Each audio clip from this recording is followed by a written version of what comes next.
Hello friends, welcome to Edwiki Learning channel.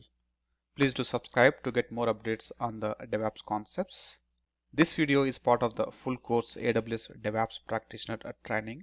Please do check the description below to get the link for the complete full course. Without further delay, let's get into the video. Thank you. Welcome back team, and let's continue our discussion. And I think we were talking about the Git and the Bitbucket integration, right? How do we use the Bitbucket as a source code control management to get the collaboration between the multiple developers who are actually working for the same product development, right? So I think we spent some time on that, right? But I think it was kind of a lagging concept the other day because of the master and the main branch naming standards that are got changed from the Bitbucket. So since we have got pretty much 4 days of gap, I really wanted to quickly show you how to clone the repositories and how a multiple developers will be working on a single repository, right, to contribute the code efforts, right? So just to call out, right, the Git is the source code control management, which will be helping us to keep track of the changes that the developer is doing at the time of doing the code development. That way, the Git will help us to see the history of all the changes that are made and the timestamp when the change is made and what kind of the changes that the developer has made and who has done the change. And also, it helps us to revert back the changes to the previous state, how it was before. And also, it helps us to see the difference between the different changes, or I mean to say, what is currently and how it was before, right? It will give you the exact differences in terms of which line is actually got modified, which content is got modified, right? So it is really helpful for a developer, right? Because as part of the development, we always keep on doing the changes. Sometimes we do a change which is breaking the things. We may think that maybe what was there before will, that code was so good. The changes that I made recently. So maybe I need to go back to that previous state, right? All these things will be happen during the development, and that's where the source code control management tools like Git will be helpful. And again, when multiple developers are working, it's always recommended to have a distributed version control systems like a Bitbucket. Are we good with this, guys? That is how the overall summary of why do we need to use the source code control management tools, right? With that, so let me go ahead and see how at least two developers are working, right, in this manner. So I think we spent some time in going through this particular readme file, and we have created a Bitbucket repositories and added two developers as a contributors, right? So quickly let me try to repeat the stuff, right? So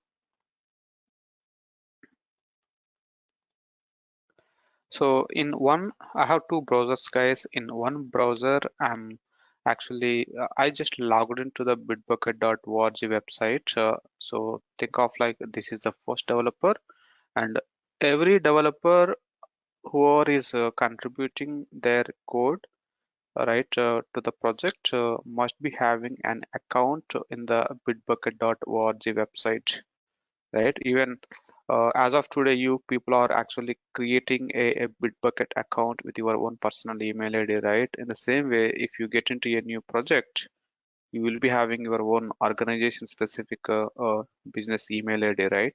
So with that, you will be getting an account in the bitbucket.org, right? And you log into your Bitbucket account, and that's where you will be get added as a contributor, right? So now, yeah. So like here in this browser, I just logged into the Bitbucket with one of my email ID.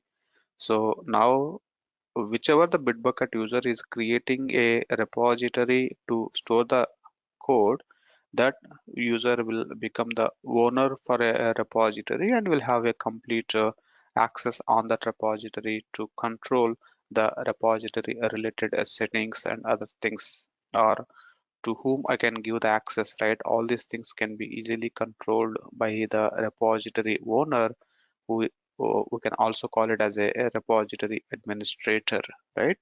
So here we will be creating one simple repository. I think the other day we have created one, right?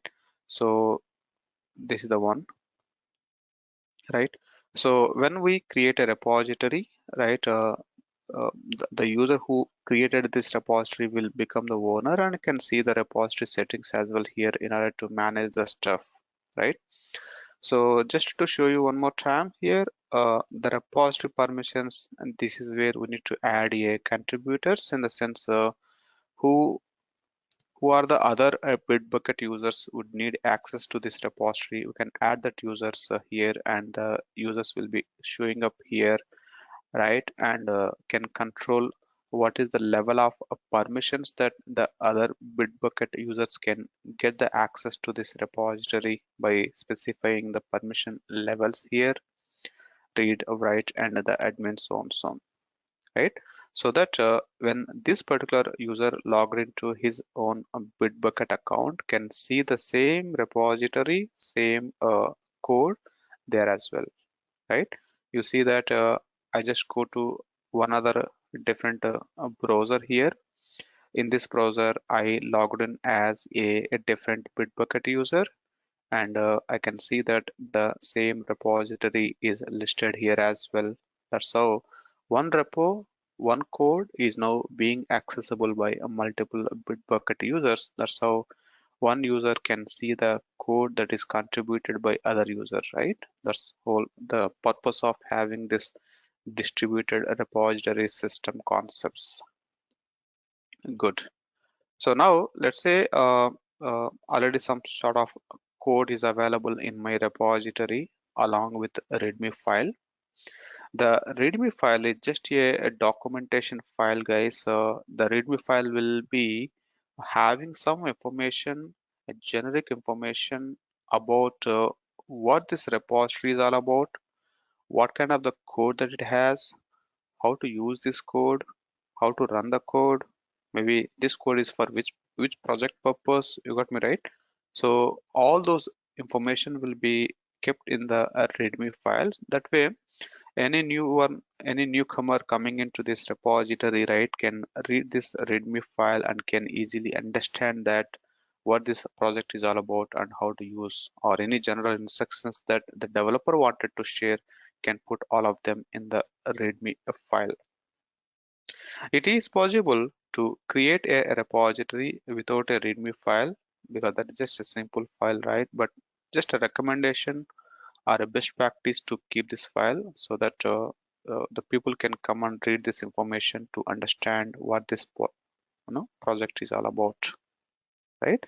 So whatever you see in the README file now, that is just a dummy syntax, just to tell you that, hey, you try to put some information that is useful for the users, right? So nothing much.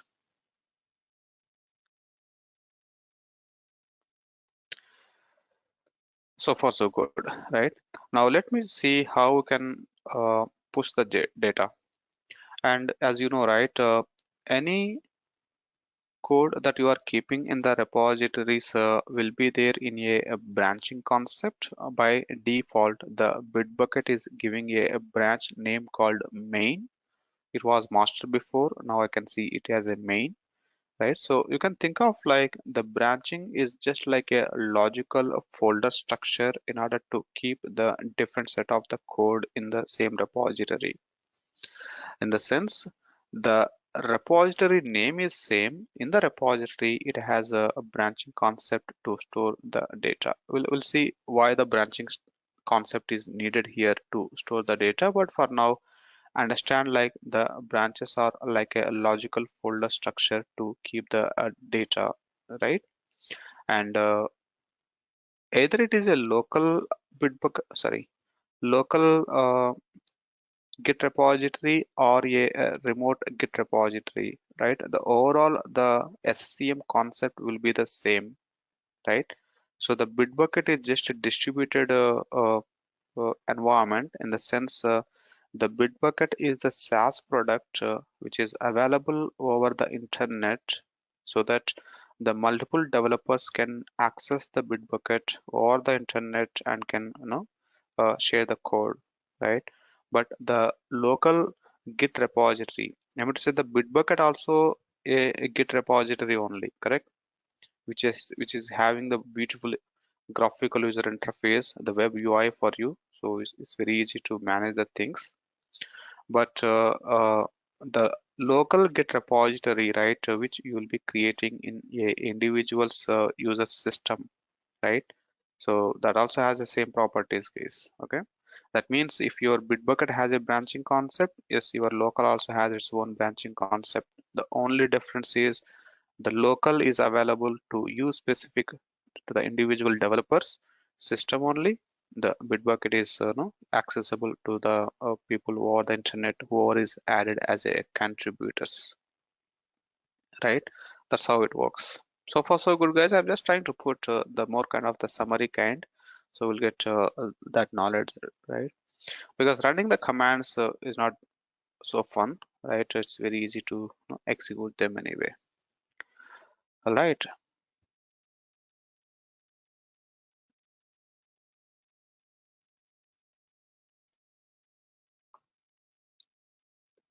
Well, team. So I think before I get into the actual execution process where I will show you some of the commands. So give me a second. Like I will be on mute for a 30 seconds, guys. Right. Then I'll come back and I'll start doing the execution process. Okay. If you have any specific questions, please put it in the chat window. So I'm going on mute for 30 seconds, please.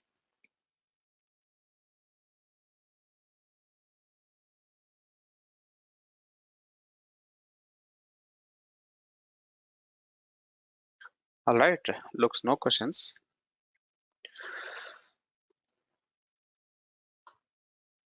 Well, so in order to show you the way how the two developers are working together, right? And again, it's very important to follow the process. If you're not following the process, and definitely you end up having some issues at the time of the code is being merged by multiple developers contributed, right? Well, so here I have the Visual Studio Code with me, and consider that this is the development system of one developer, right? And I do have the EC2 instance which I have logged in here. This instance we consider it as a second developer's development system, right? Good. Now I will go to my developer one Bitbucket account, right? And I'll try to clone this repository to my local, right? So just go to the repository here and click on clone option here, right? And you will be seeing the command that you need to use in order to clone the repository, right? At the time of you are doing the clone process, the clone can be done using the SSH method or the HTTPS method. If you choose HTTPS, then the command will like the URL will start with https:// right? And the HTTPS link will expect the username and the password has to be provided in order to clone, right? And in order to push the code back to the repositories, right? So if your repository is a public, then definitely clone will not ask any authentication. But if it is a private, it expects the username and the password has to be supplied, right? Good. Now, if you wanted to use the SSH based authentication, which is more recommended way rather using the HTTPS, right? If you go through the SSH method, then you see that the URL is started with git at the rate so on, right? So the SSH is mean that the key based authentication. We already familiarized with this, right? Like from the source to the destination, right? The authentication can happen using the SSH key pair like a public and the private keys, right? Which is kind of the password-less authentication concept. The same concept can be used here as well. That is what is the SSH endpoint. So if you would like to use the SSH endpoint, then you need to generate the public and the private credentials. I mean to say the keys, then you need to set it up them. If you want to use the HTTPS, it's so easy. You can just use the username of your Bitbucket account, right? And the password will be the API key, right? That means you need to generate the token. So if you go to your settings and go to a personal Bitbucket settings, in the app password section, this is where you need to create a app password with some specific privilegations that you need to give, right? So then you can use that key, right, in order to authenticate. So easy, right? So let me show you how to uh, do this for SSH based authentication. Let me go back to the repositories one more time, right? So if I wanted to go through the SSH, right, I need to generate the keys first. So let me go back to my developer one system, SHS hyphen keygen hyphen T RSA, right? This is the command to generate the keys,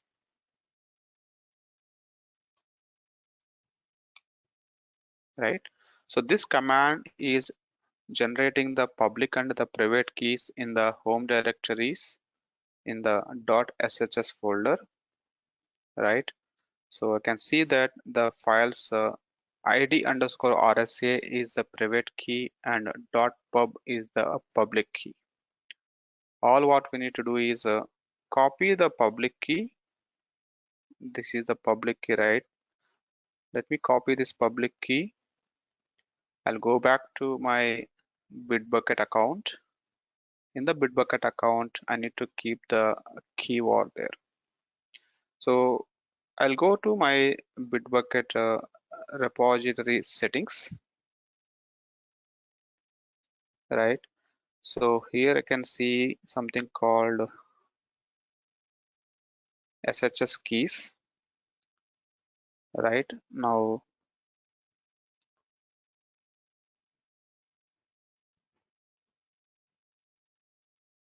let me enable the settings.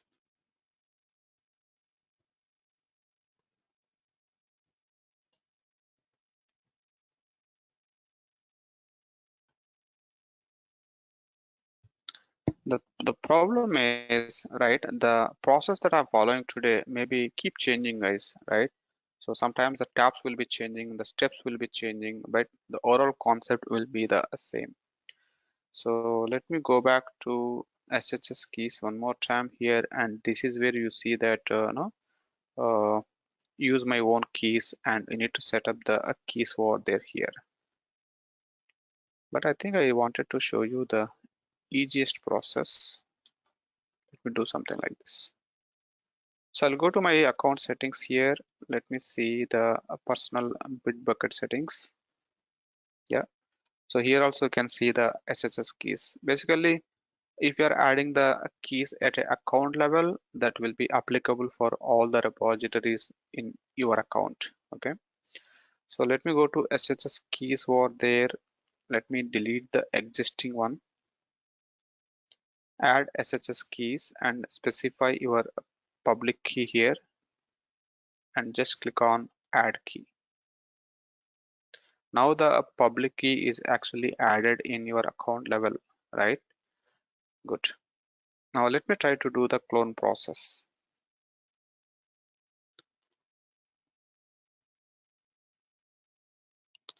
Clone. I wanted to use the SHS concept and copy this clone command, right? And let me come here.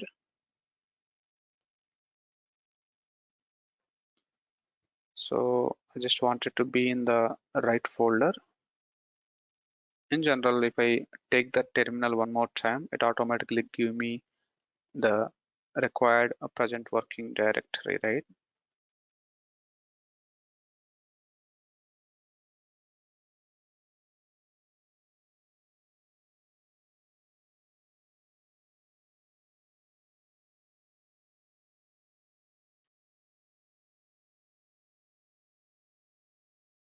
Can you confirm me, guys? There is no cam is on my system.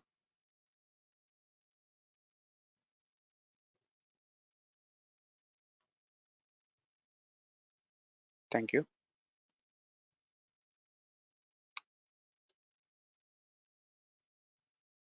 Well, so I just have done the clone process. Now, as part of the clone, it automatically creating the folder for you. See here, VPC underscore repo, the folder got created, which is now called as a working copy. Now, once you do the clone process, now you just go inside the repository, because always the process is you should be in the working copy as a present working directory to work with the git related commands. If you are somewhere else, it will not work, because always when you do the git commands, the git command will be looking into the present working directory to see the .git folder. If it is not finding the .git folder, your git commands will not work. That's the reason your present working directory should be always be your working copy where your git local repository is found. And the git clone process is actually creating the working copy, the local repository, all the stuff for you automatically, so we don't need to worry much about it. Right, now let me clear the screen. So if you do a git branch command here, you see that the currently in your local repository as well, there is a branch called main, which is the default, because when you do the clone, automatically it will actually clone the main branch only. That's the default nature. Right, now I got it. So I would say that currently in the, let me close the other files which I don't want at this time.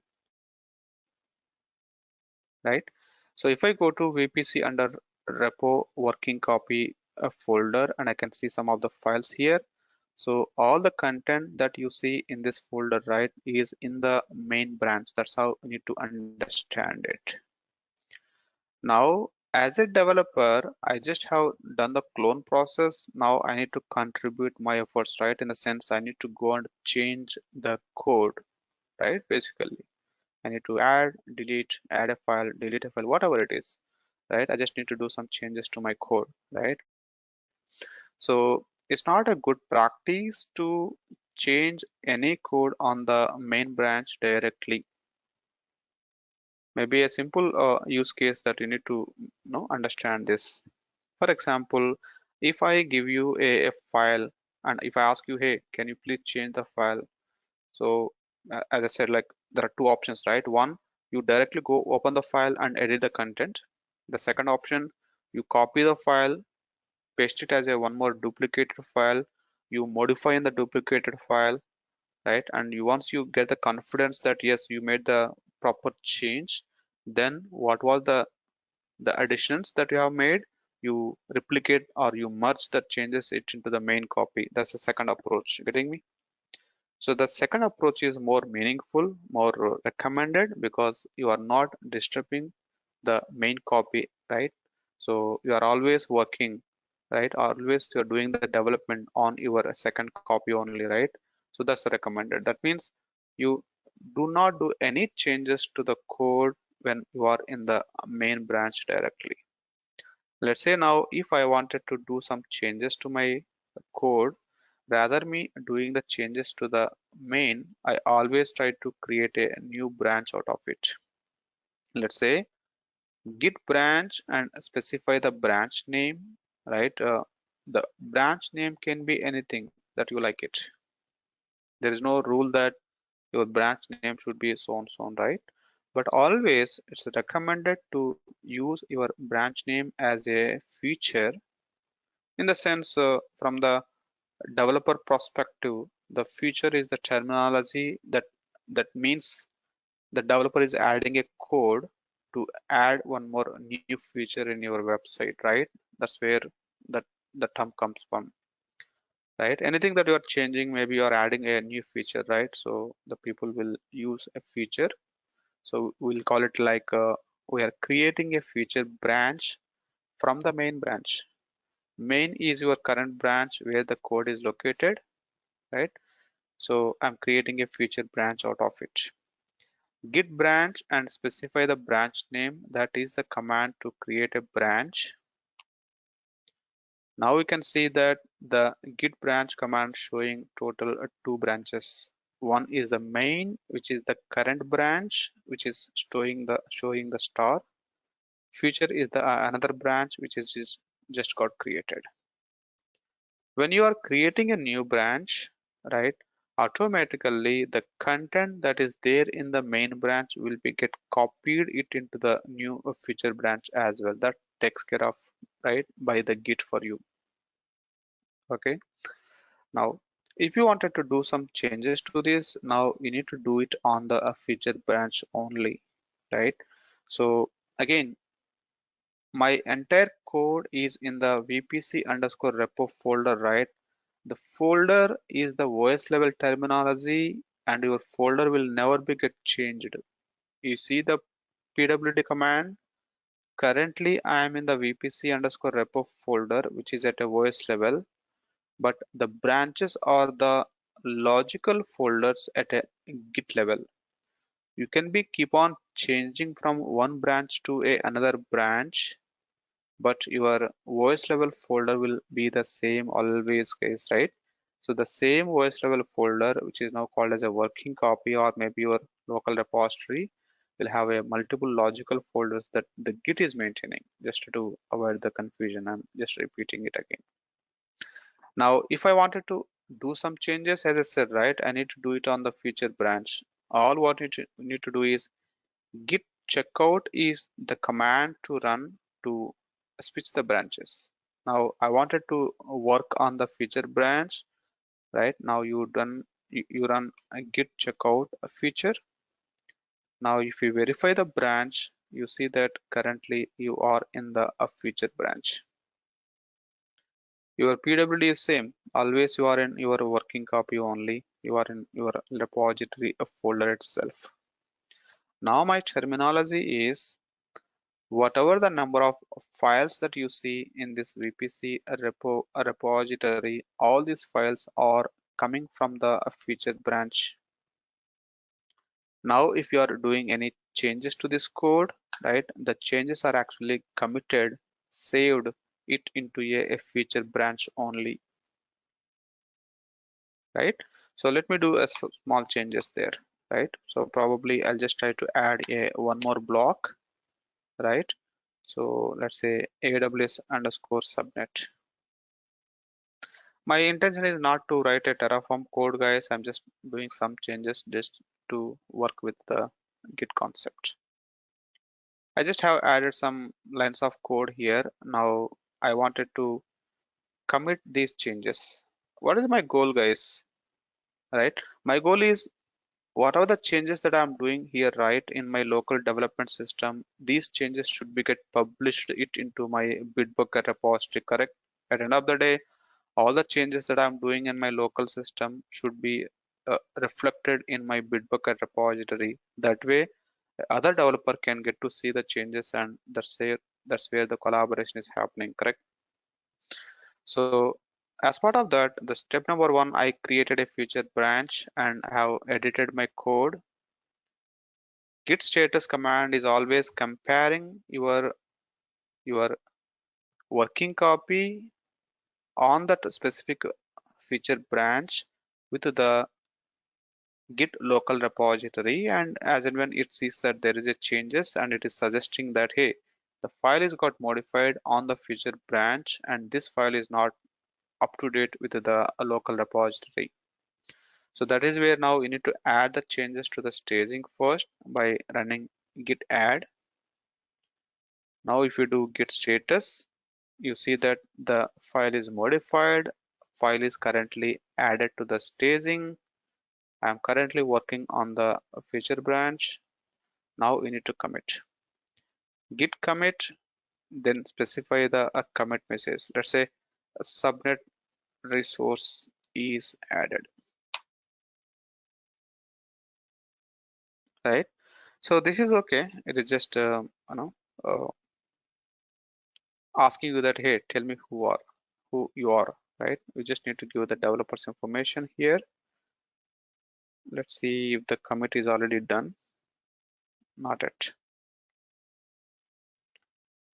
Git config user.name. Let's say this is dpt real time.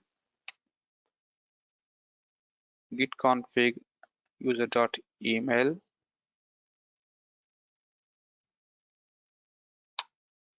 Done. Now let me do the commit one more time. Now git log is the command to see the number of commits that are done for this repository, right? So if you closely look at the git log command, guys, the recent commit is saying that the subnet resource is added, and you see that this particular commit ID is actually done on the feature branch. You see the changes are done on the feature branch.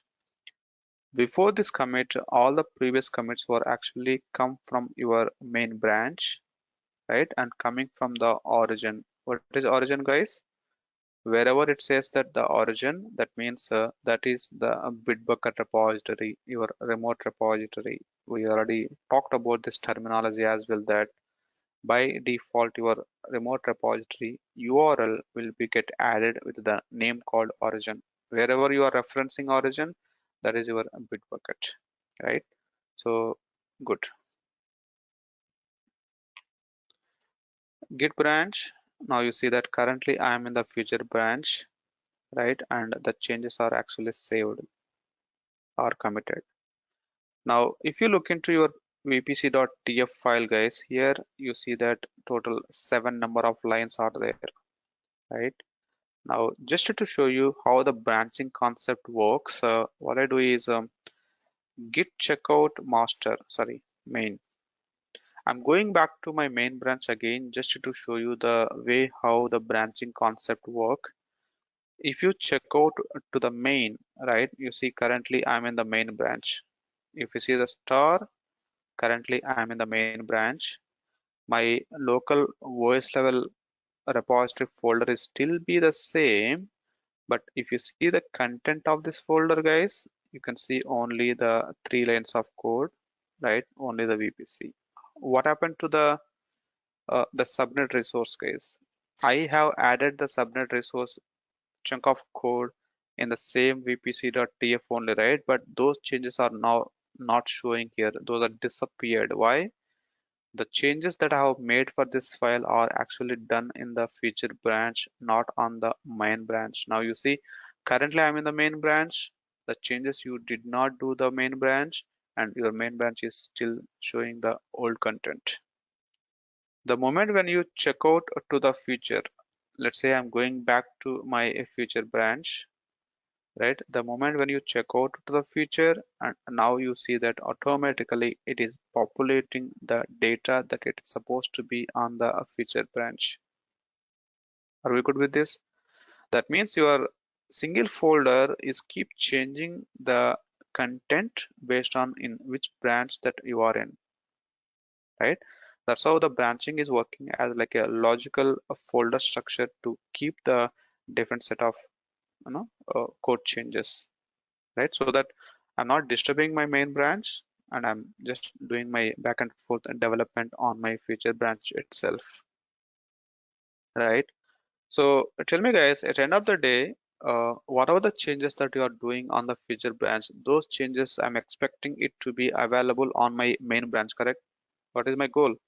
My goal is not to keep the changes in the feature branch, right? I want those changes to be in a main branch, but rather me changing there directly, first I'm changing it in my feature, then I'll try to merge them it into a main branch, right? So let's see how to do that merge process. Git checkout main. I just back to my main branch now, which does not have the latest changes. Now I can run a command called git merge and specify the branch name that you wanted to merge, right? So the git merge is the command which will be merging the feature branch it into the current branch. Currently I am in the main branch, right? So it just take the latest changes that are done in the feature, and that changes will be it into the main branch. That's how it works. But tell me one thing, guys. So what is our goal? Our goal is to keep these changes, whatever the changes that I have done, all these changes to be get merged and keep it available in the main branch in your local. No, right? My final goal is the changes should be there in the Bitbucket repository. In the Bitbucket repository, I wanted it to be in the main branch here. That's my goal. So always there is a local repository, there is a distributed repository. Local branch, a remote branch. That's where we should have better clarity on that. My goal is to keep them it in the remote branches, not on my local branch itself, because local, whatever you're doing, this is just up to you in your system itself. No one care about this, right? So what I'm doing, rather me running this command merge, of course you can do if you want, that will just to get the confidence that you can merge the changes of your feature it into the main branch just for your purpose.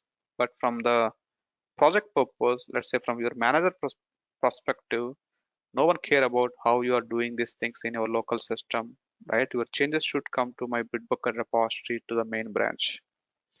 The process that we need to follow here is be in your feature branch where you made some changes, right? And I can see some changes here.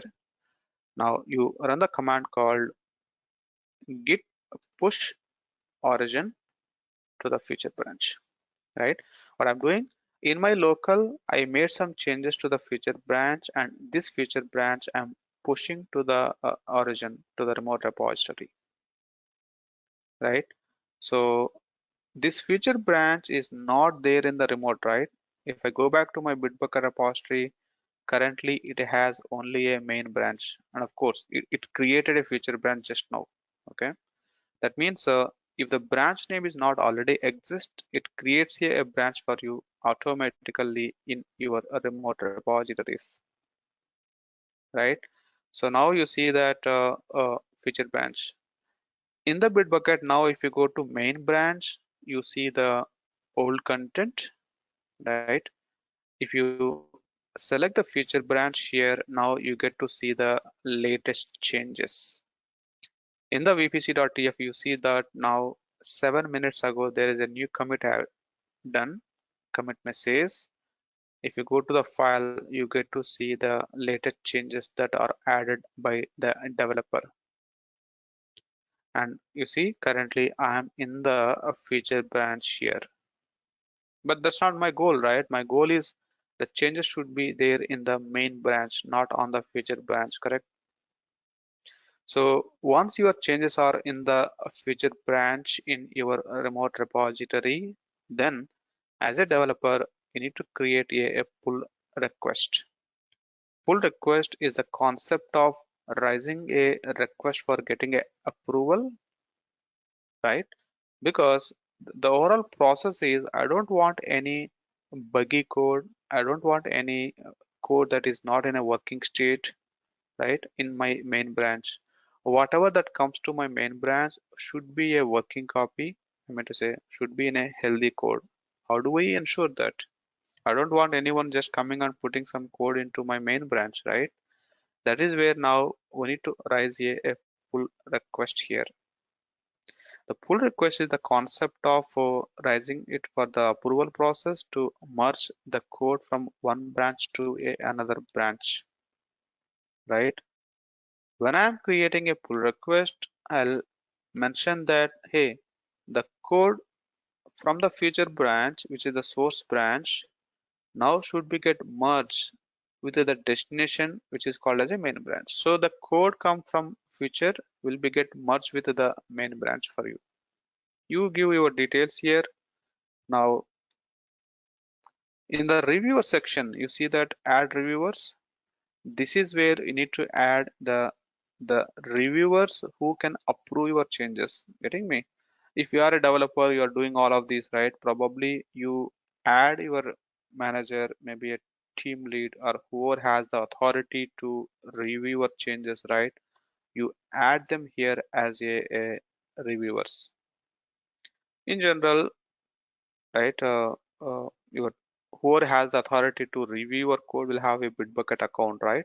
Automatically it populates that user who have got an access to this repo, and then just go and add that user as a reviewer, right? So then you see that delete the feature after the pull request is merged. So once the changes that are there in the feature will get into the main branch, do you need the feature branch, guys? In general, no, right? Because think of like the feature branch is just a temporary purpose where I'm trying to do some changes. Once my changes are came to my main branch, I don't want the feature branch to be. I can just go and delete it as well. It's up to you, but yeah, better to clean up the the other branches, right? Because you are going to keep your main branch only the full set of code, right? So specify that, and below you can see that the differences, right? Comparing within the main branch what changes are done, right? And it is clearly telling that there is one simple commit is done comparing to the main branch to the feature branch, and wherever you see the plus sign, these are the number of lines that are added extra comparing to the main branch. If that is good, just go ahead and start clicking on a create a pull request, right? Now the pull request is created. The Bitbucket will be sending the email to the reviewer. Hey, you added as a reviewer for this repository. Go and start, approve the changes. You see the reviewers here. Good. Now my developer one is done. Now the developer two or reviewer, right? So this reviewer will be logging into his bucket in his account. Here I logged into my second Bitbucket user, right? You can consider this user as a developer or maybe a reviewer, doesn't matter, right? So here, if I go to the same repository to the pull request tab here, I can see that the pull request is showing here and I am the reviewer. So I'll just go to this pull request, right? Now, right, I'll look into these differences. If I'm okay with these differences, okay, looks good, then I'll try to go and click on approve tab here, right? If at all the code is not so clean, not good for whatever the reason, I can go and click on a comment here as well. Let's say I can add a comment here. Let's say the resource block is empty. Please add arguments. I'm just putting some comment just like that, right? Add comment. So that is how the reviewer can add some comment here. It will automatically give you the email as well. Now you as a developer, right? Again, you go back to your things. You see here also it's showing some updated. You get to see the comments here like this. Accordingly, you do some changes in your local, correct? Let's say now my reviewer, my manager has given some feedback on my code. Okay, now let me do the changes. How will you do that? Again, you do the changes in your local only, right? So I'll just go back to my developer's system. Now let me fix the code. Let's say I'm just putting something here, right? So you just add your changes there, okay? And again, guys, my goal is not to keep the clean code. I'm just putting some changes random. Now, as usual, you do git add, and I'm currently in the feature branch, guys. If you see here, I'm in the feature branch, okay? So git add, git commit, right? Now git push origin to the feature branch. I'm continue working on the feature branch today, right? Now the changes are committed to the feature branch. You come back and reload the page. Now it will give you the pull request by showing the new changes automatically. Now again, it will send the email to the reviewer. Reviewer will get to see that, hey, there is some changes are happened, right? Now the reviewer will look into their Bitbucket account where you can see the reload page because some changes are done for this pull request. Now he get to see the latest changes here, and if the reviewer is good with this, okay, looks like the code is now fixed, right? So he can go to this comment. He has added a comment right sometime back, and he can click on resolve the comment and click on close. That way the comments are like taken care of. That's how we need to understand it. Now I'm just doing the refresh again. So it's a completely a process oriented, guys. If you need to follow this process, it will be good, or else we will be end up having some issues, right? Once he is good with this code, right, the reviewer can go and click on approve tab here. Once it is approved, we can see a tick mark next to this reviewer name. Looks good. Once it is approved, either the reviewer can go and click on merge here, or the developer who has actually raised the pull request, the developer can go to his account and even can do the merge based on the permission levels that are there. Let's say here I'm trying to do the merge now because it is approved. Let me click on merge. This is from the source branch feature. I'm merging the code to the main as a destination and close the source branch, which I don't need it anymore. Click on merge.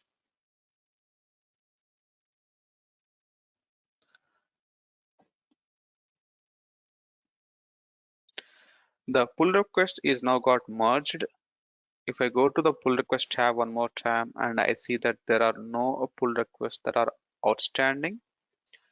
If I go to the source tab here, now you see that the main branch is actually updated 3 minutes ago, right? And if I go to vpc.tf, you get to see the latest changes that are actually merged from the feature branch. That is how a developer has to contribute their code changes to the main branch of your Bitbucket repository. Right now, if you see the main branch here, I meant to say the list of branches, you can see only a main branch. The feature branch is got deleted, which I don't need it anymore because my development is completed. The changes are came to my main branch, which is the healthy code at this time, because the changes are coming through to the main after the approval process only. Now in your local, right, whether you keep it your feature branch, whether you delete your feature branch, it's up to you. Getting me, guys? No one care about your local, the branches that you have here, right? So if you wanted to clean this up, because even in the local, you don't need the feature branch anymore, right? Because you're done with your development. So you come back to your main, right? Now I don't want the feature branch to be. So you can run a command called git branch -d a feature. So I can just delete a branch which I no longer needed, even in the local as well, because I'm done with my development practices.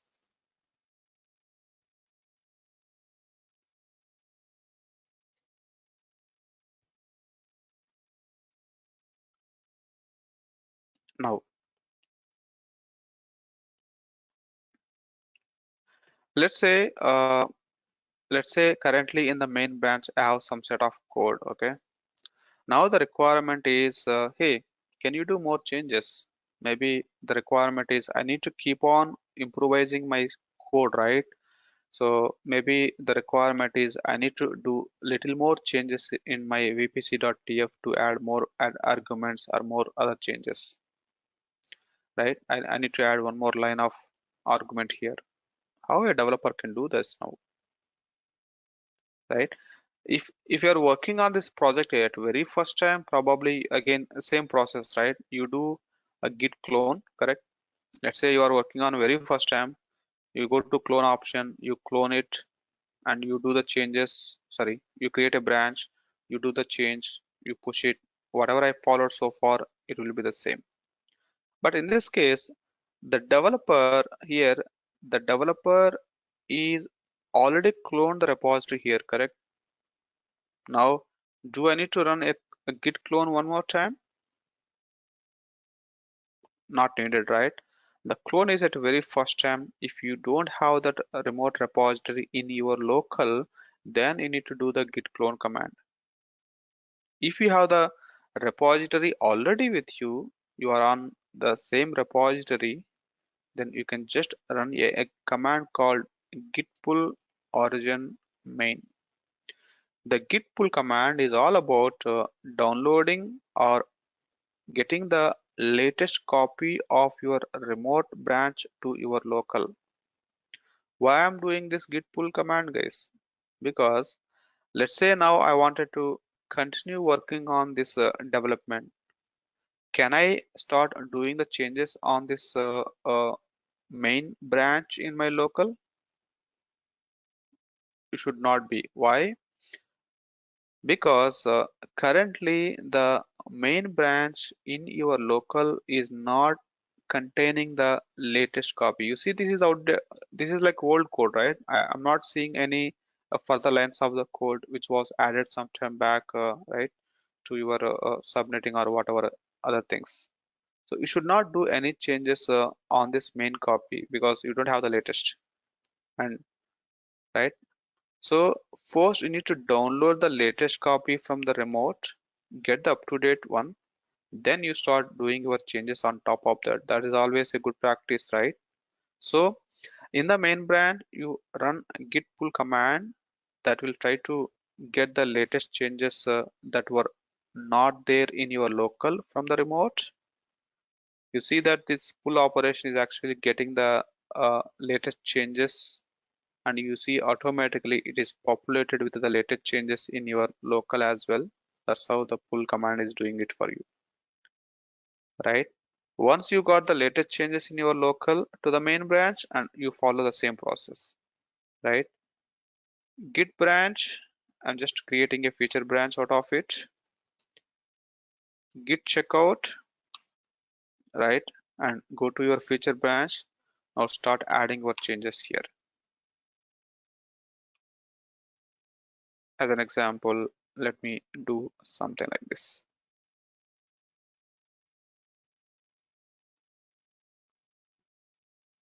Do your changes in the feature branch, and again you follow the same process. Git add, git commit,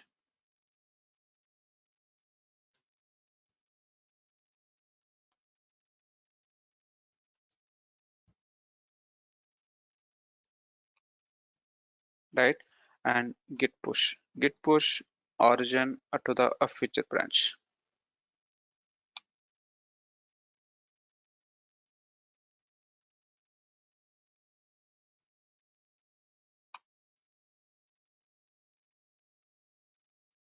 Good. So now I'll go back to my Bitbucket as usual. I'll go to the pull request concept here. I'll click on create a pull request, right? And I'll ask for the approvals to merge this it into the main branch, right? So as usual, you can add a reviewers here and delete the branch. I can do all of these. I'm not doing it again and again, but yeah, we can add a reviewers. Reviewers can apply approve it, right? Once it is approved, can merge it as well.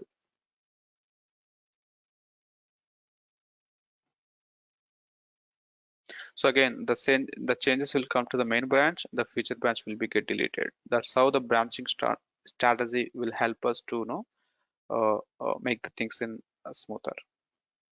If you go to this commits tab here, right, you see this flow.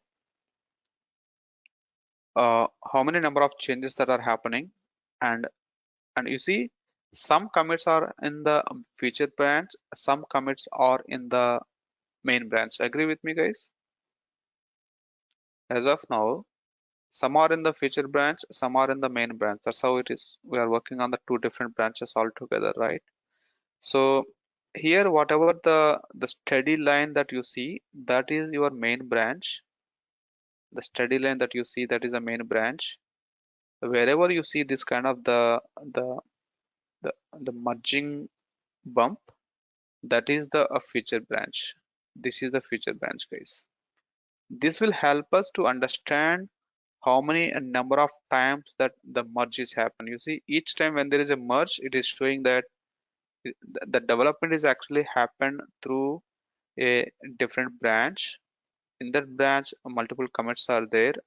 Once the code is ready in the feature branch, that code is now got merged into the main branch, right?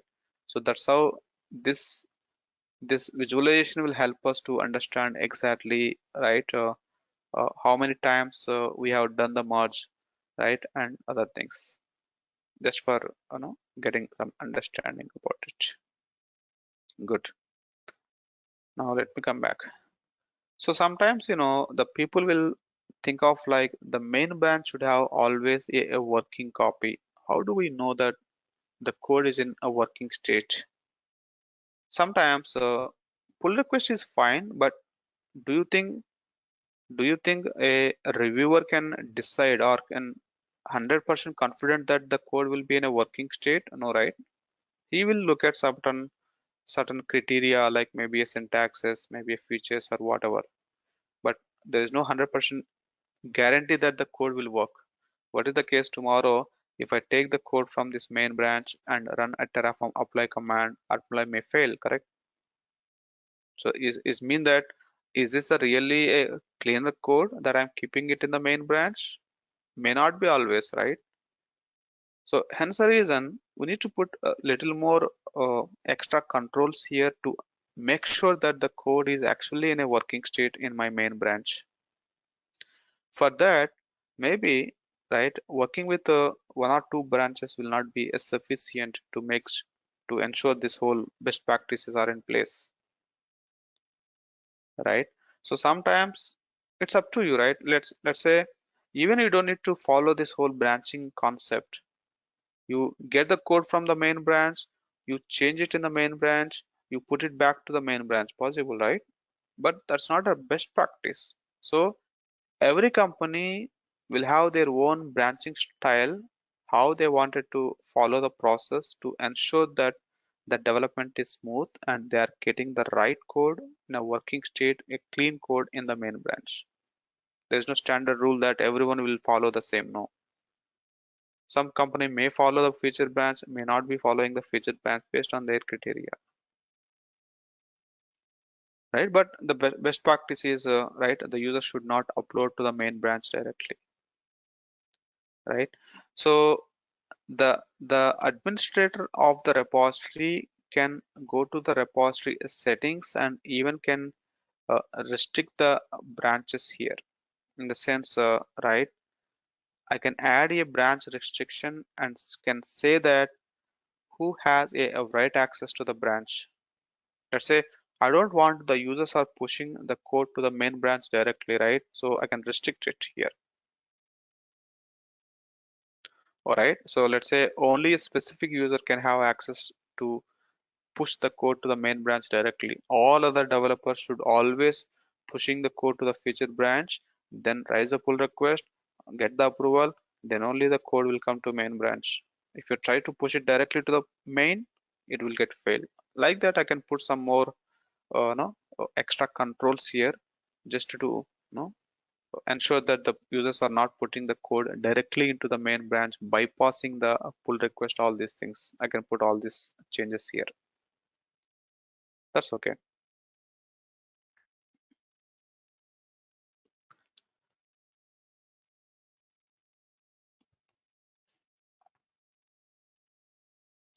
So as a best practice, right, whenever the code comes into a feature branch, better you take the code from the feature branch, you test it, you run a Terraform apply plan, whatever it is, for you to ensure that the code is working, right? You test it.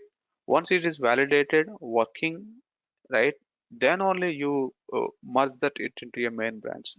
So we'll talk about how the testing process works later. Not not really important to get into that chunk of discussion right away, but definitely the code has to go for the testing process just to see the code is working right as expected.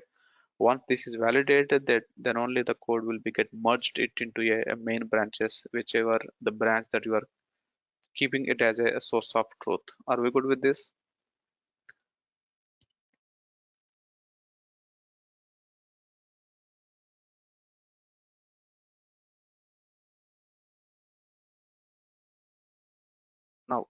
Why do we need to worry about this whole branching concept, feature branch, main branch, pull request, all these things, right? So of course, definitely you need to know this whole concept, because forget about the developers who are writing the code for the for the website, right? Even you also following this whole concept because you are a developer in terms of the infrastructure, right? You are a developer as an infrastructure developer, I would say. You are writing your Python and the Terraform code. Yes, you need to follow this whole concept to keep the code it into the main branches, right? But out of this concept, right? So sometimes, uh, it's not sometimes, always, right? The developers, when I say developers, application developers, right? The application developers will be writing the code for the website, and the application developers will be informing to the DevOps engineer, hey, DevOps engineer, I'm done with my code. Currently, the code is in the feature branch. Can you take this code and build it and deploy it, run it in a specific dev environment, so that I wanted to verify the dev is looking good or not. Correct? What is our role, guys, as a DevOps engineer? Our role is always to get the code from developer, and you do your build process, make a container image, deploy it into the Kubernetes, run it as application, and you ensure that the application is accessible so that the users will validate it from their side. Correct? As part of this process, you always will be having a coordination with the developer. So if the developer says that, hey, you take the code from feature branch, you take it from there. If he says that get it from main branch, you take it from main branch. If he says that any ABC branch, you take it from ABC branch. Got me what I'm trying to? That means it's the developer's responsibility. How do they manage their branches, and what is their branching style, how they are going through this pull request model, all these things. We don't care about it. Whenever the developer tell you from which branch that you need to get the code, you get that from the branch, and you just follow your build process and deploy it and tell them that yes, whichever the branch that you told, I got it, I deployed it, and it is working. Make sense?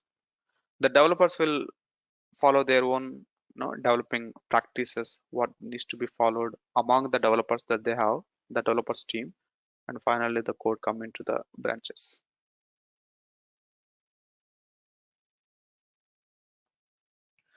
Now, where there are multiple developers, let's say there are 10 people working in a single project, maybe having a feature branch will not be sufficient sometime, right? We may be having a multiple levels of the branches as well to make it more cleaner approach, or else things will be difficult. Let's say there are 10 developers working on. Do you think all the 10 developers will be working on the feature branch again? No. Again, that makes a lot of confusions, right? Everyone would like to work on their own branches as well sometimes, and they'll be raising the pull request. So it takes little mess sometimes if you're not following the process. But yeah, overall, this is how it works. Now, so I think I'm done with my basic Git Bitbucket and this branching introductory, how the people will be working to keep the code it into the main branches by following the pull request model, right? I'll talk about more on the branching in later, but for now I'm switching the context, right? But before that, just to call out one more time, right? Whenever you clone the repository, do not do any changes to the main branch directly. Always you create a branch out of it, do the changes on your XYZ branch, then commit it back to the repository and raise the pull request. That is the process, guys. Okay. If you're directly doing the changes on the main branch, what will be the problem that you get it?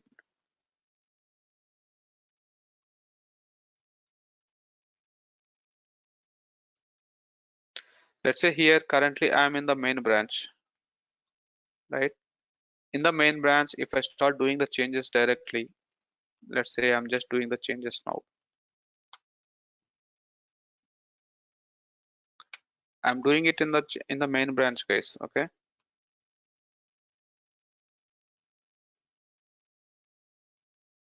right? Currently, I'm doing the changes in the main branch. git add, git commit, right? The problem is if we are doing the changes in the main branch directly on your local, tomorrow, if there are some changes that are came to the remote main branch added by some other developer, right? If you wanted to get that latest changes, you need to run git pull, correct? Git pull origin main, correct? This command will try to get the latest copy from the origin to the local, because you should always get the local, sorry, you should always get the latest just to get to see what is the current state, how other developers are added, all these things, right? On top of the latest content only, you need to do your own changes. To get the latest changes, whenever you run a git pull command, right? So the git pull command will be failing, saying that, hey, there is a conflict. I'm not able to get the latest copy from the remote to the local. Why it is not able to? Because you made some extra changes in your local main branch and it can't get the remote main branch to the local now. That's the reason. Now you see that it is actually failing to do the pull operation. It is saying that it is having some conflict. So to get the latest content, you ensure that your local is not modified at all. So that's the reason. Don't do the changes on the main directly. You always keep it main as it is, and you know keep the you create a branch and do it on over there. So whenever you wanted to get the latest, you come back to the main, you pull it again. That's the process, guys. Okay.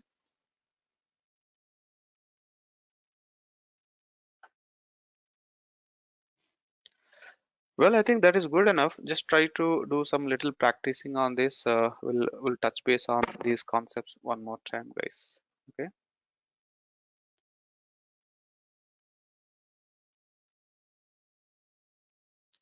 Now I'm switching the gear and I'll try to talk about something else. Okay. And again, like the concepts are not like completed. Okay. So I just covered certain level, and when we are going to the next level of concepts like a pipeline, automation, all these things, I will be using these concepts again and again to make it more better practices. So I'll talk about some other things as well again. Okay. Now, out of this game, let me come back to general discussion, guys. Okay. I think this will definitely help us to get more, you know, generalized information. What is our goal? So you as a DevOps engineer, the goal is to get the code from the developer and you follow the build process and then the deployment process and ensure that your website is working and accessible by the end user, correct? I think this is the statement that I am keep on using in all the cases, right? So if you see the slide currently, I just have taken a simple Walmart website as an example, which is the retail based web application where the users can go to this website and can start browsing the products, right? And you do the payment and you purchase a product that gets delivered to your doorstep, right? That is what is this website is doing. Could be a Walmart, could be any other, could be any other. I'm just taking this as an example, right? Pretty much there is a website which is serving a certain services to the users. The users will just use this website, right? Doing the things, right? Now, how would this website will be accessible to the end user, guys? Whenever the user go to www dot, right? How that website works? We already spent some time on this, right? So in general, right, the developer has given us a code and you take the code and you run the code, correct? And I'm not really worrying about the whole networking related routing concept here, right? Some of the things I'm skipping in the sense, as I see in the chart window, right? At this time, I'm not really worrying about that. The request come to the DNS, it will be resolved to the load balancer, then it will come to your worker node, then to your pods, services. That is called as a network routing path, right? I'm not caring about it now. So from the other side of world, right? How did we run the web applications? You take the HTML code, correct? Because that is the code that we tried out so far, right?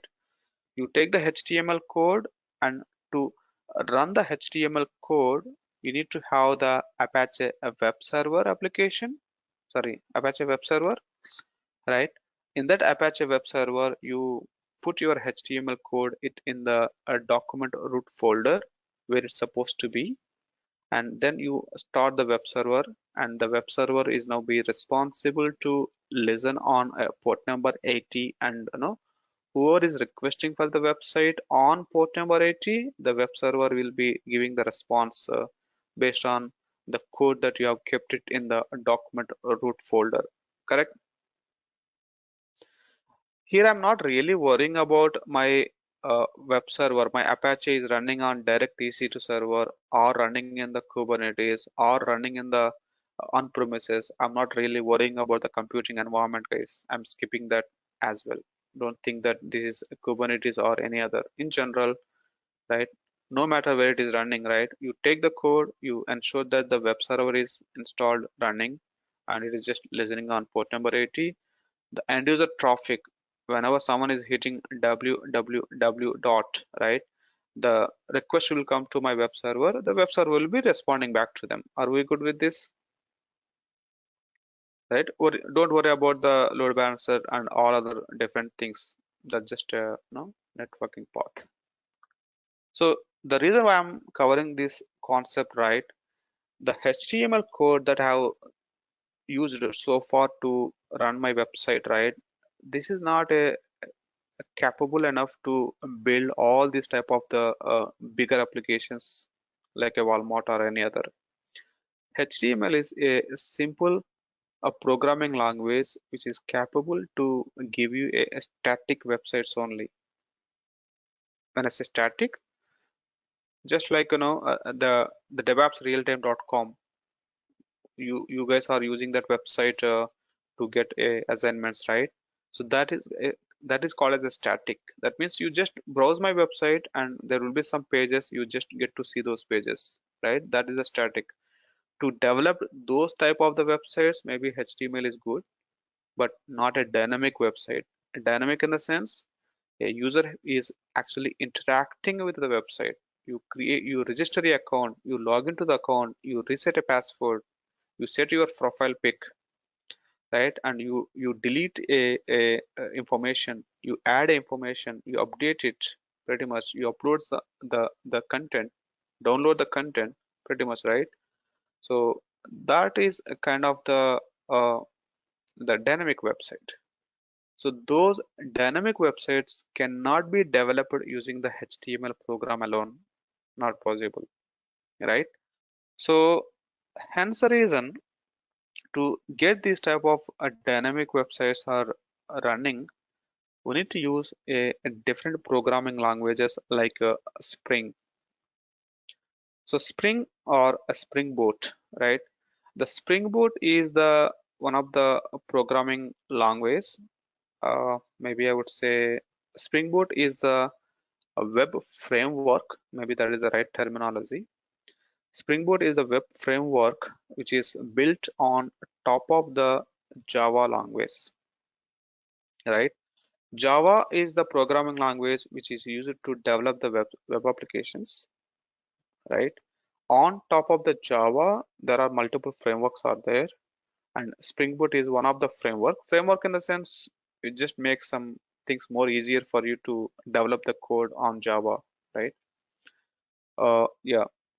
So Spring Boot is one of the a Java framework which will help us to build a dynamic websites in a more efficient way.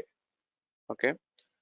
So whenever you in the sense whenever the developers are writing the code in the Spring Boot framework, to run the code, right, we need a application server.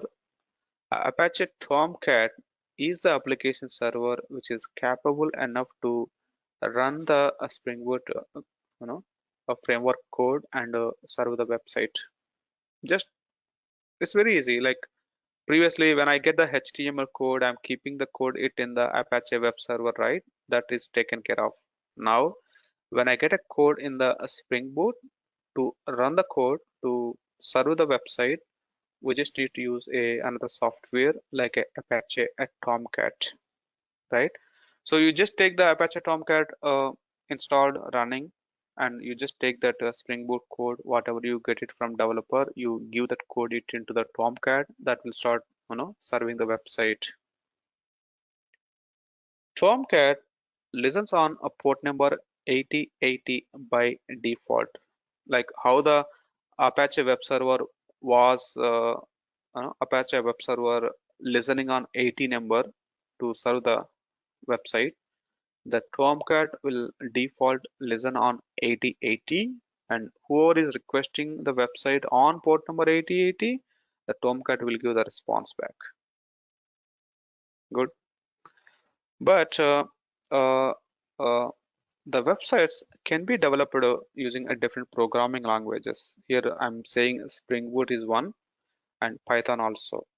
The developers can use the Python as well to develop a dynamic websites. It's very complex websites, right?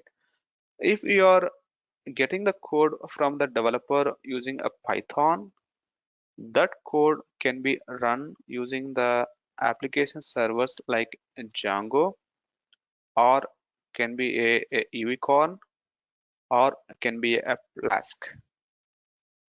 Like how HTML code was running in the Apache web server, or the Spring Boot code is running in the Tomcat, like that, the Python code can run in these different three applications.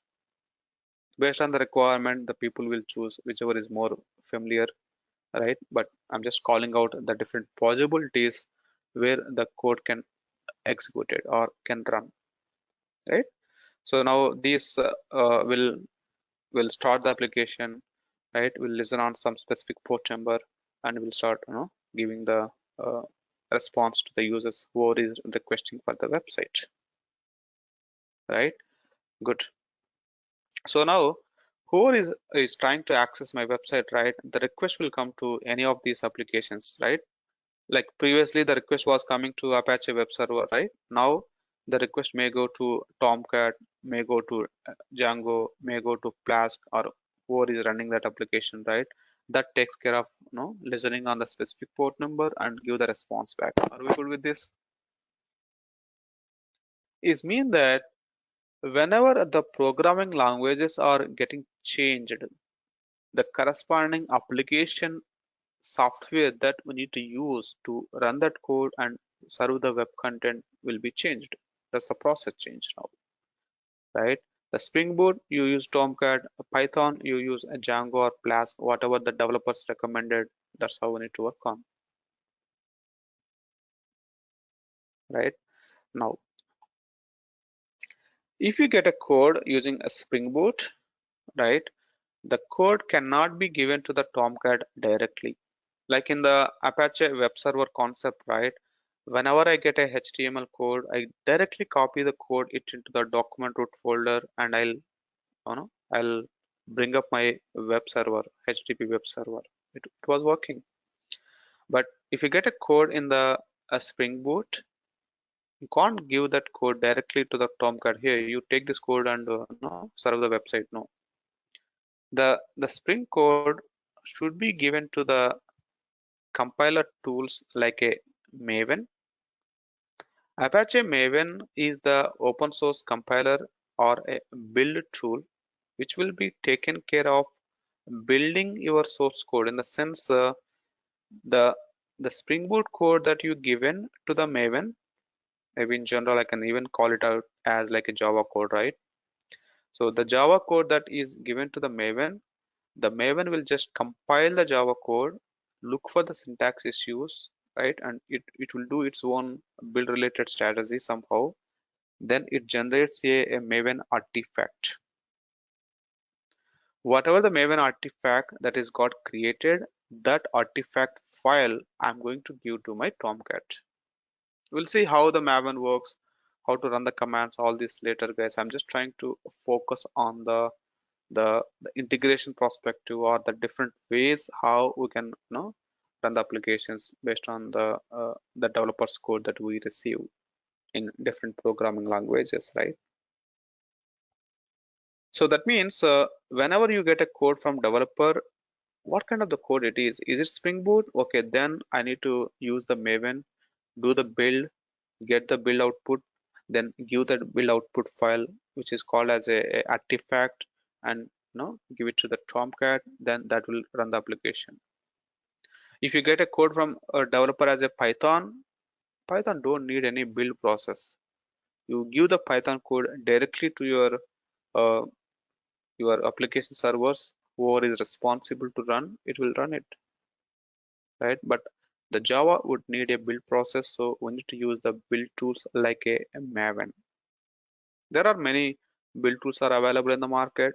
Maven is one of the popular, most used build tool to build the Java source and make a compatible artifact to run it. In place of Maven, we can even use a tool called Gradle. Anything would be fine. It has its own pros and cons. The developers will usually choose which build tool that they wanted to go for it. Whatever they ask, we'll just try to use the same and do the build process and make it happen.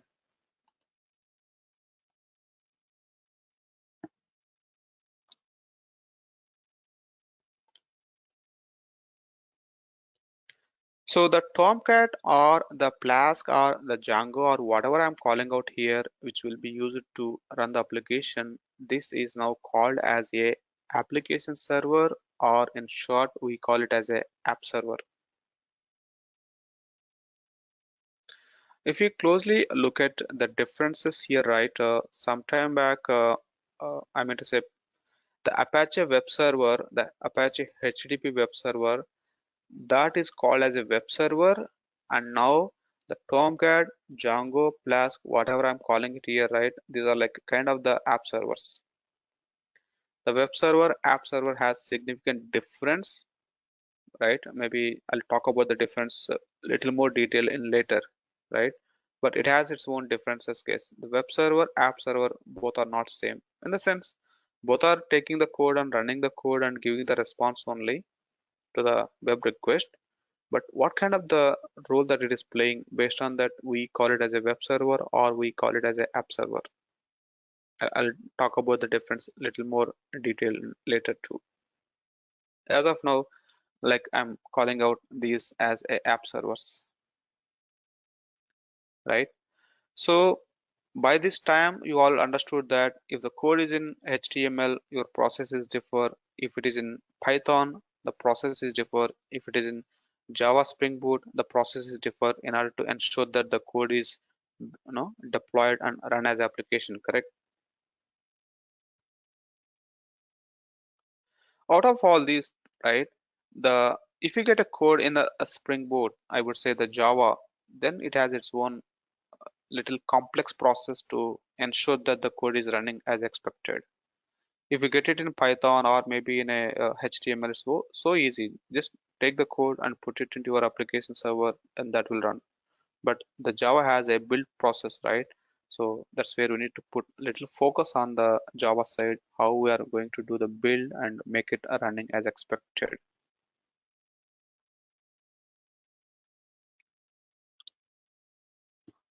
Hope you are following, and of course this is kind of the more theoretical, but yeah, having this knowledge is really helpful, right? I'm just trying to focus on the same. The programming languages that I'm calling out here, like a Spring Boot or maybe a Python too. Yes, these programming languages are capable to build a dynamic websites, but these programming languages are expertised in building the complex business logic rather UI. What does it mean by this?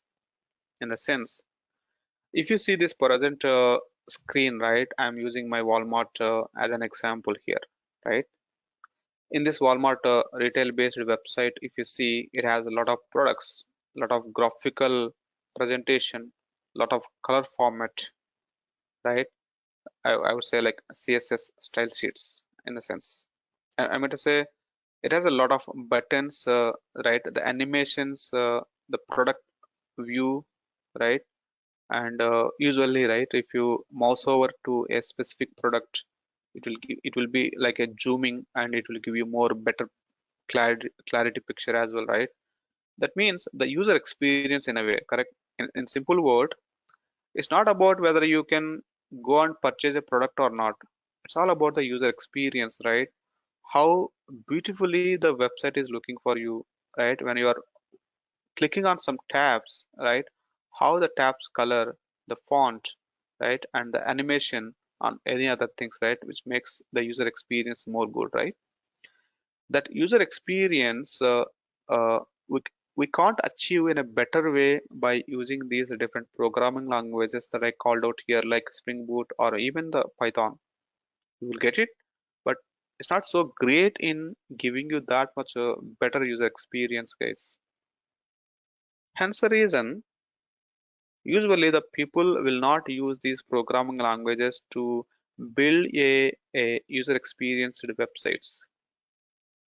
These are great in terms of building the business logic. What is the business logic, guys?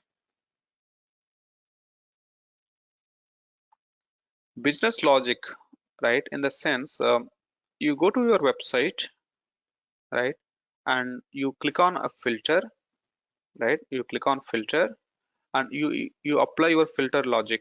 Hey, I wanted to see the products which are less than a 500 in price.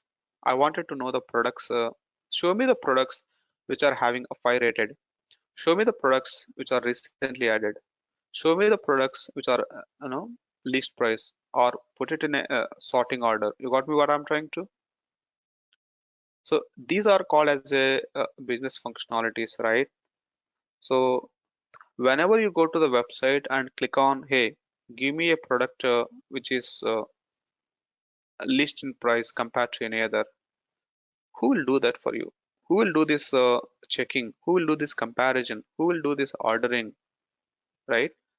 That is what is the business logic.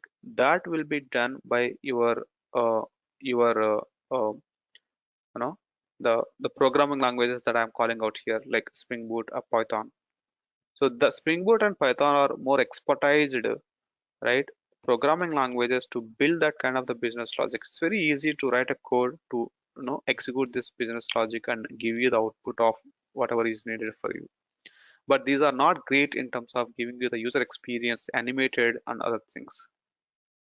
That's the reason I don't want the user's request directly coming into my app server, because app server is not great in giving you the user experience, right?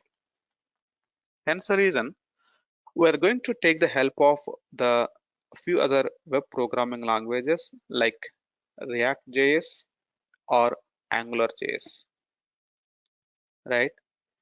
Basically, these are the frameworks on top of the JavaScript program, right? There are many other as well.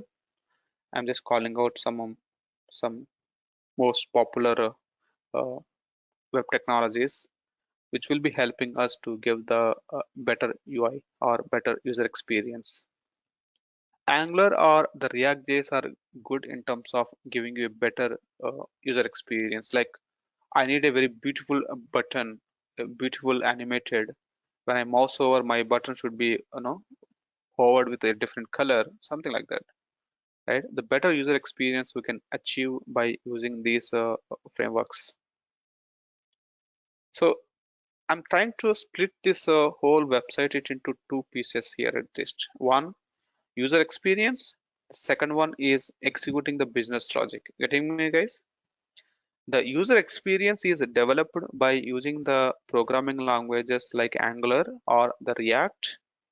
The actual core business logic execution, right? That will be done by your Spring Boot or the Python. That's the best way to make the whole website is done.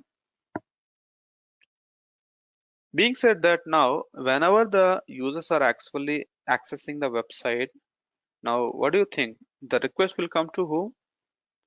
The request will come to your application server, or to the the web the no I meant to say to the front end web servers, right? So definitely now the request will come to the front end web servers, right? These web servers will be taking the request and connecting or contacting the backend application server to get a actual response. Get me? For example, now you go to your website and you click on that. Hey, I wanted to filter the products, right? Whichever is little cheaper than any other. When you click on that tab by choosing the option, right, the request will go to your Angular. Angular is just giving you a beautiful UI, right? The Angular does not have any logic execution concept.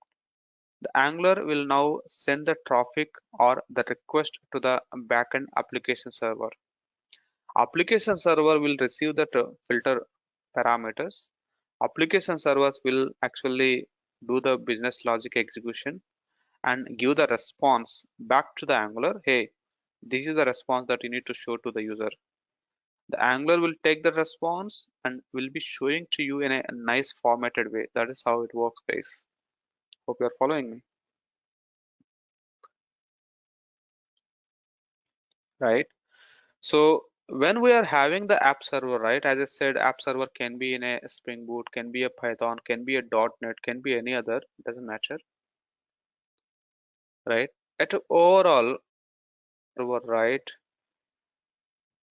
Or maybe a question for you at this time. Do you think in this context, the user traffic is hitting the app server directly?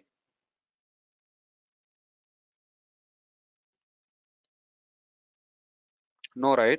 The request is actually coming to your front end, maybe a Angular in this case, and that is actually hitting the backend app server to get the traffic. So in simple word, right, the applications that are running which are not directly a front end web traffic, maybe not directly facing the web application, which is just doing some core business execution, all those things, right, I'm simply replacing with a simple terminology called REST API. I'm just putting a new term here, nothing else, right? The REST API is mean that this is just a application that is running, right, which is not calling by the web app directly. I mean to say, the end users who wanted to access my website, right, the end users are not accessing my application directly. The end user's traffic always coming to the front end Angular, and that is making a one more request to the backend application to get the actual data, right, based on the business logic. So that kind of the applications, I'm calling it as a REST API applications. The REST API can be a Python, can be a Spring Boot application, or could be any other. I'm just putting it into one simple high level terminology, nothing much.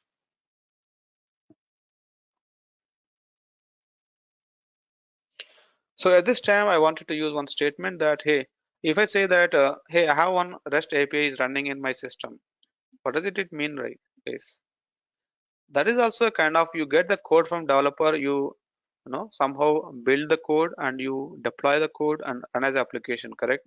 Is there any difference that the normal application or the REST application from the DevOps engineer perspective at least? No.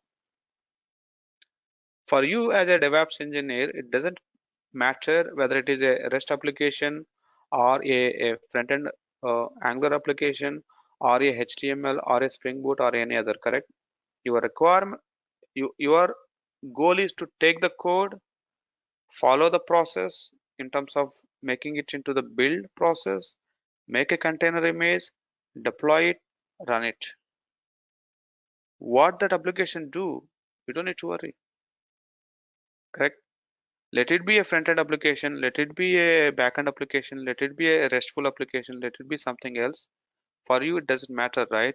Take the code, right? Follow the build process, deploy it, run it. Somehow it will run on a specific port number, and any request comes in on that port, it will be giving the response.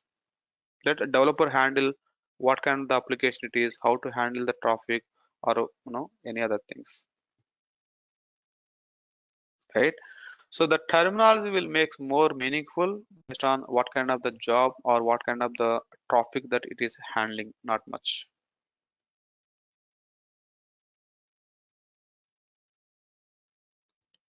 Right? The rest is not a proxy, that is just a term that we are using for the application, right? The only reason the application that is not giving you the UI in a way, just to understand it right, the application that is not giving you the UI, the application that is just be responsible only to execute the business logic based on the user's choice, that I'm calling it as a REST, nothing else. The just a terminology to precisely understand that what kind of the application it is, no other reason. So now, because if I say, hey, application is running, what kind of the application it is? Is it a web application? Is it a, I mean to say, what kind of the job or the responsibility that the application is doing, that is not known, right? When we simply say application is running, correct? That's the reason I'm getting a one more new terminology here called REST. When we say REST application, it's easy to understand that, okay, this is the application that is not giving you the UI functionality to the web directly. It is just executing the core business logic, right? Someone has to tell, hey, this is what you need to do. It will just execute the logic and give the response. That kind of the applications are called as a REST applications, right? And the REST applications uh, are doing that, you know, specific function execution, right, in a more efficient way based on the the request that is coming from. We'll definitely talk more how that is working in, right?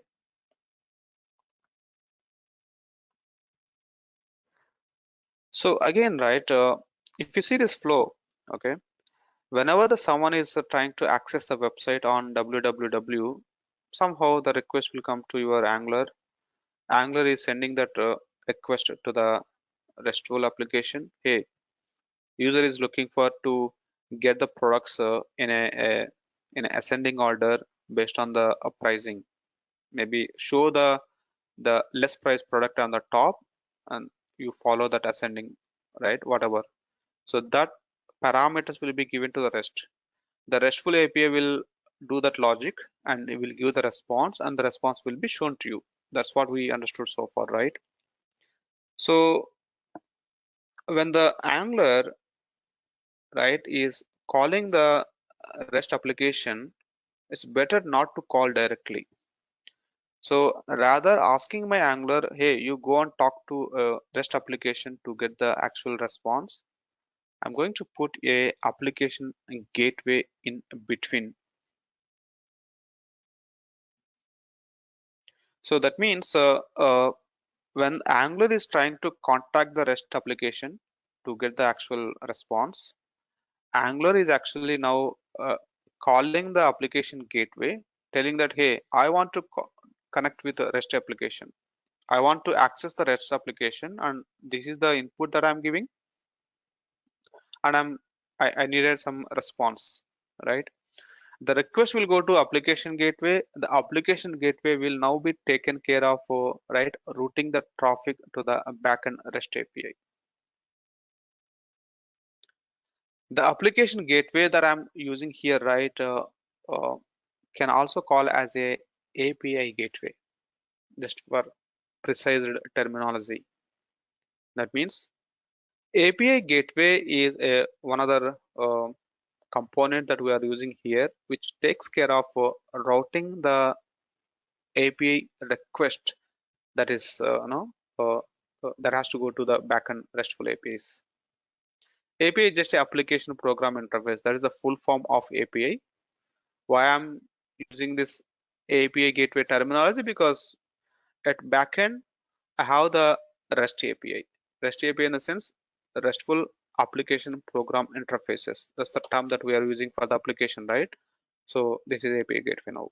You may be asking me now, why do we need to use the API gateway again here?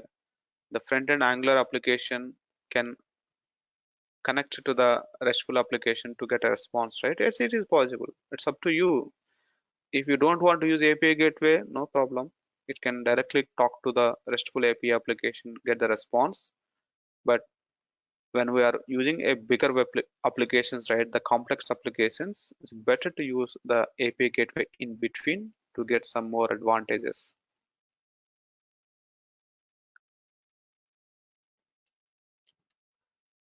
The Angular that I'm calling out here, right, that is called as a front end from the terminology wise.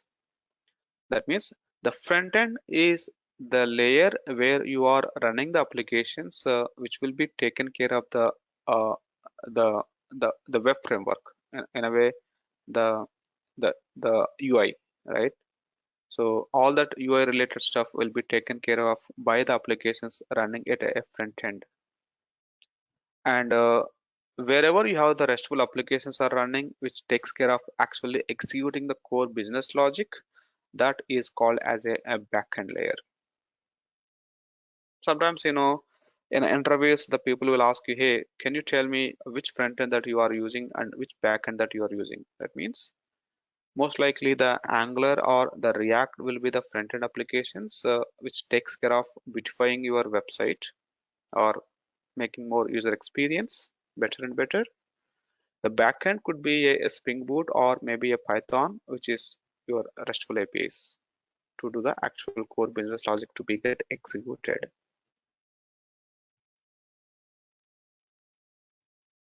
When I say a API gateway, right, that actually a Nginx application, guys. Of course, we are not dealing with Nginx directly, not required as well. But the Nginx is the actual application that is responsible in doing this routings and all, right? Let's say when the request come from the front end, the request should go to which backend, right? That routing related decision will be taken care of by the Nginx. It has its own proxy rules.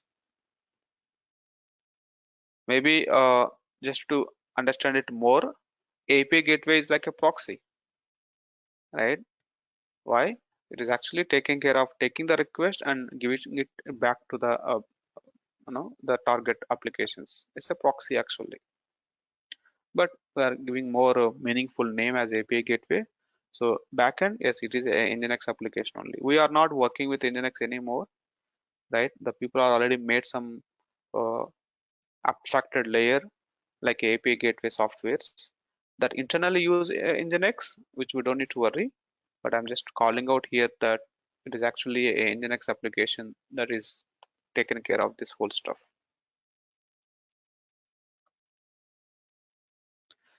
Right? And again, if I say API gateway, there are multiple API gateway softwares that are available in the market. We can use anything that we like it based on the licensing, vendor support, and whatnot. Right? Good. Now, if you come to this state, let's say the user is going to the website and running www dot and the website name, you are able to see this whole bunch of products, right? Let's say you are able to see the pricing, the product image, right, and other information. The front end is only to show you the content in a nice format, in a user experience way, correct? The backend is only for doing the business logic implemented, correct? As an example, right? As an example, the user will go to the website and he will click that, hey, I wanted to get the products right listed. The cheaper should be like the less price product should be on the top, and the highest price product should be on the bottom side. That's how I need to sort the products in the ascending order, whatever it is. If whenever you do that, right, the front end is only be responsible to show you the result in a nice format, good. The backend is only be responsible to apply this logic and give the response to the front end, how it has to show to the end user. Good. But where is the data? You got me, guys? Backend application is not really holding off any data over there. In the sense, first of all, if the backend application, if the RESTful application has to apply the logic to get the products with the lesser price, making it into the ascending order, to do all of this, right, it needs the data, it needs the list of products, it needs the list of product images, it needs the list of the product related prices, right? Once it has its information, then it will try to make it into a sorted format and give it to the front end, right? That data is not stored in the backend application itself. That's where we need to take the help of a database software. Here I'm just using MySQL, but it could be any database based on the requirement, right? So in the database layer, we are going to actually store the content. What data that you wanted to show to the end user, you store that data it into the database layer. Maybe I'm using MySQL in the presentation, but it could be any other, right? That way, whenever someone is trying to access my website, right, the request will come to the front end, which will just make it more user experience to the web format, and then the request will come to the RESTful API via the API gateway. The RESTful API will get the data from the database. On that data, it applies its own business logic and prepare a response. That response will be given to the front end. That front end will be showing the response in a nice formatted way. That's the whole concept works. So now this is called as a three-tier application. When I say three-tier, to make this whole website working, I have three different tiers or three different layers that are working together, right? The front end, back end, and the database.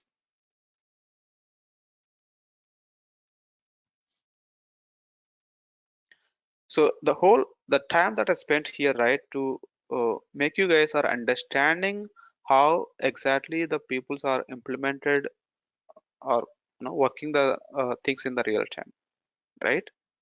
It's not like you get one HTML code and you run an application, no, right? So we need to work with the front end, the back end, and the databases. Wherever the code is needed, you get the code from developer, you build it and you deploy it and ensure that the application is running there. And we should understand what is front end, what is back end, what is database, the responsibility of each and every layer, all these things.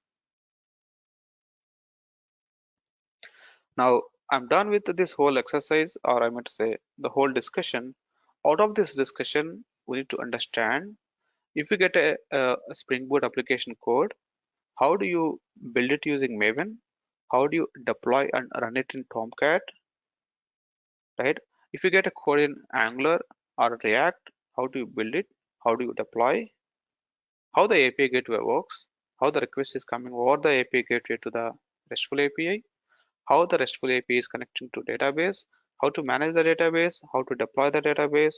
And this whole stuff is something that we are going to target in the next lectures. Now, so it doesn't matter the applications are running in EC2 or maybe a Docker container or maybe a Kubernetes pod. I'm not worrying about it.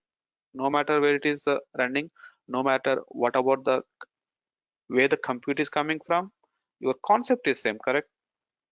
I have my front end running, I have my back end running, I have my database running. All these are connected somehow, and my website is working fine. Maybe this connectivity, maybe this routing may vary based on it is running on EC2 or running in container or running in pod. Based on that, the connectivity pattern may vary, the network path may vary, the routing may vary, but overall the three-tier application remains be the same concept. Agree with me?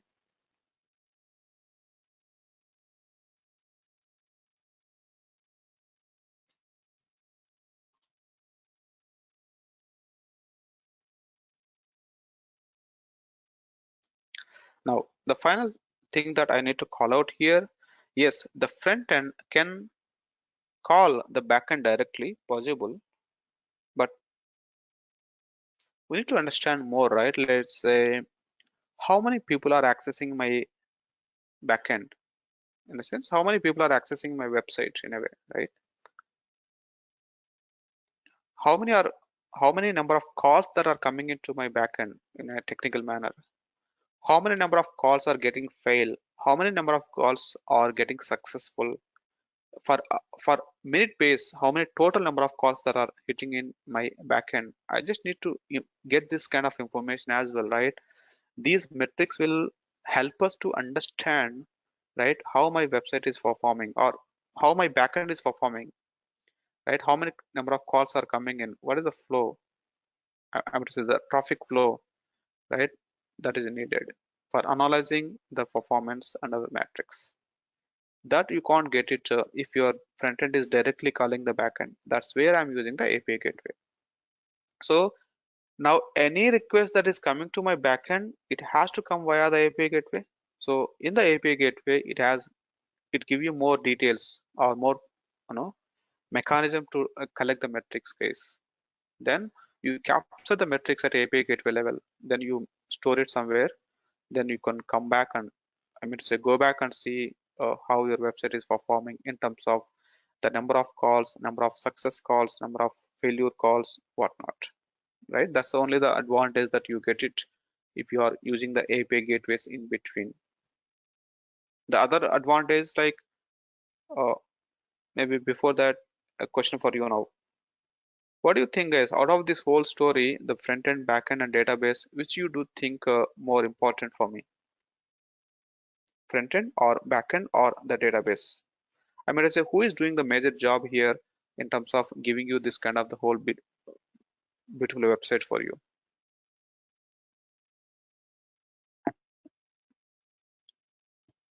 right?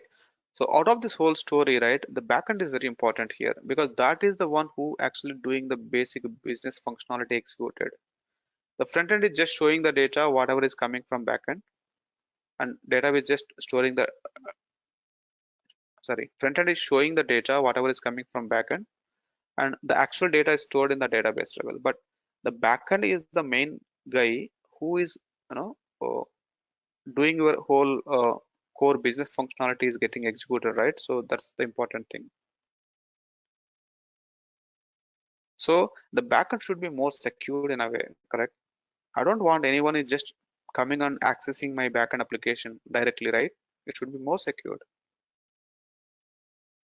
I'm okay if someone is coming and accessing my Angular application directly, but I don't want the people are accessing my RESTful API directly because that is where the actual business functionality is being executed.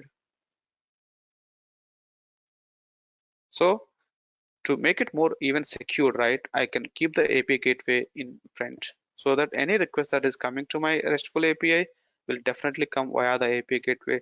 In the API gateway, I can put more security, more controls as well. That's another advantage keeping API gateway softwares in front of the RESTful APIs. Now, I'm done with this whole presentation and coming back to the questionnaire there, here backend means development related, right? What is development? It's not even the backend, right? So the development is all about